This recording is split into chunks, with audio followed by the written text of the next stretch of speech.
ಇನ್ನು ಸಿಎಂ ಸಿದ್ದರಾಮಯ್ಯ ಮತ್ತು DCM DK ಮಧ್ಯೆ ಈಗ ಒಂದು ರೀತಿಯಾದಂತ ಒಮ್ಮತಗಳು ಮೂಡುತ್ತಾ ಇಲ್ಲ. ಎಂಎಲ್ಸಿ ಆಯ್ಕೆ ಫೈನಲ್ ಮಾಡಲು ಹೈಕಮಾಂಡ್ ಮಧ್ಯಪ್ರವೇಶ.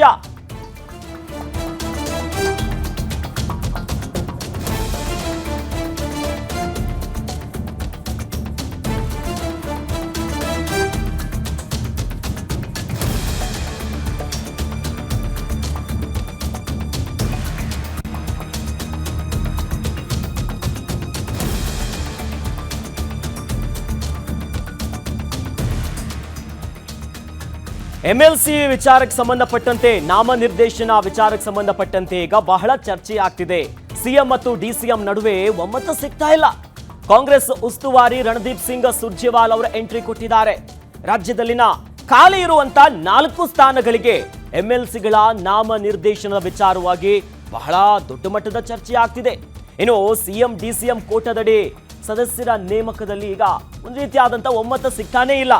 ತಲಾ 2 ಕೋಟಾಗಳಿಗೆ ಪಟ್ಟು ಹಿಡಿದಿದ್ದಾರೆ. ಈಗ ಬೇಕೇ ಬೇಕಿರುವಂತ ನಿಟ್ಟಿನಲ್ಲಿ ದೆಹಲಿಯ ಭೇಟಿ ಸಂದರ್ಭದಲ್ಲಿ ಪ್ರತ್ಯೇಕ ಪಟ್ಟಿಯನ್ನ ಕೊಟ್ಟಿದ್ದಾರೆ ಸಿಎಂ ಮತ್ತು ಡಿಸಿಎಂ ಅವರು.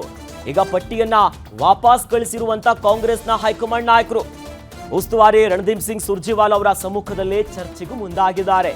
ಸುರ್ಜೇವಾಲಾ ಅವರ ಸಮ್ಮುಖದಲ್ಲೇ ಚರ್ಚೆ ಮಾಡಲು ಮುಂದಾಗಿಬಿಟ್ಟಿದ್ದಾರೆ ಸಿಎಂ ಮತ್ತು ಡಿಸಿಎಂ. ಇಬ್ಬರ ಕಡೆಯಿಂದಲೂ ಕೂಡ ಪಟ್ಟಿಗಳು ಹೋಗಿತ್ತು. ಅಂದ್ರೆ 4 ಸ್ಥಾನಗಳಿದೆ ಎಂಎಲ್ಸಿಗೆ, ಇಲ್ಲಿ ನಾಮನಿರ್ದೇಶನ ಆಗಬೇಕು. ಆ ನಿಟ್ಟಿನಲ್ಲಿ ಈಗ 17ರಂದು ರಾಜ್ಯಕ್ಕೆ ಆಗಮಿಸುತ್ತಿದ್ದಾರೆ ರಾಜ್ಯ ಉಸ್ತುವಾರಿ ಸುರ್ಜೇವಾಲಾ ಅವರು. ಬಟ್ ಯಾವ ಸಮಸ್ಯೆನೂ ಬೇಡ, ನಿಭಾಯಿಸ್ತೀವಿ ಅನ್ನೋದಾಗಿ ಹೈಕಮಾಂಡ್ ನಾಯಕರು ಈಗ ಇದಕ್ಕೊಂದು ಫುಲ್ ಸ್ಟಾಪ್ ಹಾಕೋದಕ್ಕೆ ಮುಂದಾಗ್ತಿದ್ದಾರೆ. ಆ ಮೂಲಕವಾಗಿ ಏನಾಗುತ್ತೆ, ಯಾರು ಏನು ಅನ್ನೋದನ್ನ ನೋಡ್ತಾ ಹೋಗಬೇಕು.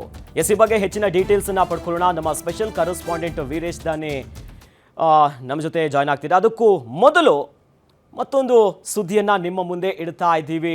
ಬಹಳಷ್ಟು ಈಗಾಗಲೇ ರಾಜ್ಯದಲ್ಲಿ ಜಾತಿ ಗಣತಿಯ ಚರ್ಚೆಗಳು ಜೋರಾಗ್ತಾ ಇದೆ. ಇದರ ನಡುವೆ ಕಾಂಗ್ರೆಸ್ನಲ್ಲಿ ತಾರಕಕ್ಕೇರಿದೆ ಬಣ ಬಡಿದಾಟದ ವಿಚಾರ. ಕೈ ಕಲಹ ಕಂಟ್ರೋಲ್ ಮಾಡೋದಕ್ಕಾಗ್ತಿಲ್ಲ. ಏಪ್ರಿಲ್ 17ಕ್ಕೆ ರಣದೀಪ್ ಸಿಂಗ್ ಸುರ್ಜೇವಾಲಾ ನೇತೃತ್ವದಲ್ಲಿ ಸಭೆಯಾಗುತ್ತೆ. ಸುರ್ಜೇವಾಲಾಗೆ ಸಾಲು ದೂರು ಕೊಡೋದಕ್ಕೆ 2 ಬಣಗಳು ರೆಡಿಯಾಗಿದೆ. ರಾಜ್ಯ ಕಾಂಗ್ರೆಸ್ನಲ್ಲಿ ತಾರಕಕ್ಕೇರ್ತಿದೆ ಬಣಗಳ ಬಡಿದಾಟ. ಸಿಎಂ ಕಡೆಯಿಂದ ಒಂದು ಬಣ ಆದ್ರೆ ಡಿಸಿಎಂ ಕಡೆಯಿಂದ ಮತ್ತೊಂದು ಬಣ. ಈಗ ರಣದೀಪ್ ಸಿಂಗ್ ಸುರ್ಜೇವಾಲಾ ಅವರು ಒಂದು ಸಭೆಯನ್ನ ಮಾಡೋದಕ್ಕೆ ಮುಂದಾಗ್ತಿದ್ದಾರೆ. ಏಪ್ರಿಲ್ 17ನೇ ತಾರೀಕಿನಂದು ಮತ್ತೆ ರಾಜ್ಯಕ್ಕೆ ಆಗಮಿಸಿ ಈಗಾಗಲೇ ಬಹಳಷ್ಟು ಕುತೂಹಲ ಕಾರಣ ಆಗಿದೆ ನಾಮನಿರ್ದೇಶನ ಎಂಎಲ್ಸಿಗಳ ವಿಚಾರಕ್ಕೆ ಸಂಬಂಧಪಟ್ಟಂತೆ. ಆ ನಿಟ್ಟಿನಲ್ಲಿ ಏನಾಗ್ತಾರೆ, ಈ ಬಗ್ಗೆ ಹೆಚ್ಚಿನ ಮಾಹಿತಿಯನ್ನ ಪಡ್ಕೊಳ್ಳೋಣ. ನಮ್ಮ ಸ್ಪೆಷಲ್ ಕರೆಸ್ಪಾಂಡೆಂಟ್ ವೀರೇಶ್ ದಾನಿ ನೇರ ಸಂಪರ್ಕದಲ್ಲಿ ನಮ್ಮ ಜೊತೆ ಜಾಯ್ನ್ ಆಗ್ತಿದ್ದಾರೆ. ವೀರೇಶ್, ಈಗಾಗಲೇ ಮತ್ತೆ ಬಣದ ಬಡಿದಾಟಗಳೇನಿದೆಯಲ್ಲ ಮತ್ತೊಂದು ಸುತ್ತು ಜಾಸ್ತಿ ಆದಂತ ಕಾಣಿಸ್ತಿದೆ. ಇರುವಂತ 4 ಸ್ಥಾನಗಳಿಗೆ ಈಗಾಗಲೇ ಪಟ್ಟಿಯನ್ನ ಕೊಟ್ಟಿದ್ದಾರೆ. ಸದ್ಯ ಉಸ್ತುವಾರಿಯವರು ರಾಜ್ಯಕ್ಕೆ ಬರ್ತಿದ್ದಾರೆ. ಏನೆಲ್ಲ ಡೆವಲಪ್ಮೆಂಟ್ಸ್ ಆಗಬಹುದು ಈ ನಿಟ್ಟಿನಲ್ಲಿ ಅಂತ? ಅಖಿಲೇಶ್, ರಾಜ್ಯ ಕಾಂಗ್ರೆಸ್ನಲ್ಲಿ ಬಣ ಬಡಿದಾಟಕ್ಕೆ ಕೊನೆಯೇ ಇಲ್ಲ ಅಂತ ಹೇಳ್ಬೋದು. ಕಳೆದ 15 ದಿನಗಳ ಹಿಂದೆ ಅಷ್ಟೇ ಸಿಎಂ ಸಿದ್ದರಾಮಯ್ಯ ಹಾಗೂ ಡಿಸಿಎಂ ಡಿಕೆ ಶಿವಕುಮಾರ್ ಅವರು ಸೇರಿದಂತೆ ಬಹಳಷ್ಟು ಸಚಿವರುಗಳು ಸಹ ಎಲ್ಲರೂ ಸಹ ದೆಹಲಿಗೆ ಪ್ರಯಾಣವನ್ನು ಮಾಡಿ ಹೈಕಮಾಂಡ್ ನಾಯಕರನ್ನ ಭೇಟಿ ಮಾಡಿ ವಿಶೇಷವಾಗಿ ಎಂಎಲ್ಸಿಗಳ ಆಯ್ಕೆಯ ವಿಚಾರದಲ್ಲಿ, ಅಂದರೆ ವಿಧಾನ ಪರಿಷತ್ಗೆ 4 ಸ್ಥಾನಗಳು ಖಾಲಿ ಇವೆ, ಅಲ್ಲಿ ಆ 4 ಸ್ಥಾನಗಳಿಗೆ ಪರಿಷತ್ ಸದಸ್ಯರನ್ನ ನೇಮಕ ಮಾಡುವ ವಿಚಾರದಲ್ಲಿ ಹೈಕಮಾಂಡ್ ಜೊತೆಗೆ ಚರ್ಚೆಯನ್ನು ಮಾಡಿದರು. ಈ ವಿಚಾರದಲ್ಲಿ ಹೈಕಮಾಂಡ್ ಮತ್ತು ಸಿಎಂ ಸಿದ್ದರಾಮಯ್ಯ ಮತ್ತು ಡಿಸಿಎಂ ಡಿಕೆ ಶಿವಕುಮಾರ್ ಅವರ ಮಧ್ಯೆ ಒಂದು ಒಮ್ಮತ ಮೂಡಿಲ್ಲ ಅಂತ ಹೇಳಲಾಗ್ತಾ ಇದೆ. ಯಾಕಂತಂದ್ರೆ ಸಿಎಂ ಸಿದ್ದರಾಮಯ್ಯನವರು ಇಬ್ಬರ ಹೆಸರುಗಳನ್ನು ಅವರ ಕೋಟಾದಡಿ ಕೊಟ್ಟಿದ್ದಾರೆ. ಅದೇ ರೀತಿಯಾಗಿ ಡಿಸಿಎಂ ಡಿಕೆ ಶಿವಕುಮಾರ್ ಅವರು ಸಹ 2 ಹೆಸರುಗಳನ್ನು ಸಹ ಕೊಟ್ಟಿರುವಂಥದ್ದು. ಆದರೆ ಹೈಕಮಾಂಡ್ ಮಾತ್ರ ಹೇಳ್ತಾ ಇರುವಂಥದ್ದು ಏನಂದ್ರೆ, ಸಿಎಂ ಮತ್ತು ಡಿಸಿಎಂ ನೀವು ಇಬ್ಬರೂ ಸಹ ಸೇರಿಕೊಂಡು ಕುಳಿತುಕೊಂಡು ಸಮಗ್ರವಾದಂಥ ಚರ್ಚೆಯನ್ನು ಮಾಡಿ ಪರಿಷತ್ತಿಗೆ ಯಾವ ಸದಸ್ಯರುಗಳನ್ನು ನೇಮಕ ಮಾಡಬೇಕು ಆ ಹೆಸರುಗಳನ್ನು ಅಂತಿಮವಾಗಿ ನೀವೇ ಪಟ್ಟಿಯನ್ನು ಸಿದ್ಧ ಮಾಡಿ ಕೊಡಿ ಅಂತ ಹೇಳಿ ಹೈಕಮಾಂಡ್ ಒಂದು ಸೂಚನೆಯನ್ನು ಸಹ ಕೊಟ್ಟಿರುವ ಹಿನ್ನೆಲೆಯಲ್ಲಿ ಪರಿಷತ್ ಸದಸ್ಯರ ನೇಮಕಾತಿ ವಿಚಾರ ಸಾಕಷ್ಟು ಹಿನ್ನೆಲೆಗೆ ಬಿದ್ದಿರುವಂಥದ್ದು. ಆ ನಿಟ್ಟಿನಲ್ಲೇ ಈಗಾಗಲೇ ಪರಿಷತ್ ಸದಸ್ಯರ ಆಯ್ಕೆ ವಿಚಾರ ಘೋಷಣೆ ಆಗಬೇಕಾಗಿತ್ತು. ಆದರೆ ಡಿಸಿಎಂ ಡಿಕೆ ಶಿವಕುಮಾರ್ ಮತ್ತು ಸಿಎಂ ಸಿದ್ದರಾಮಯ್ಯನವರ ಮಧ್ಯದಲ್ಲಿ ಸಹಮತ ಮೂಡದೇ ಇರೋ ಹಿನ್ನೆಲೆಯಲ್ಲಿ ಹೆಸರುಗಳು ಸಹ ಫೈನಲ್ ಆಗದೇ ಇರೋ ಕಾರಣ ಇದೀಗ ಹೈಕಮಾಂಡ್ ನಾಯಕರುಗಳೇ ನೇರವಾಗಿ ಮಧ್ಯಪ್ರವೇಶವನ್ನು ಮಾಡ್ತಾ ಇರುವಂಥದ್ದು.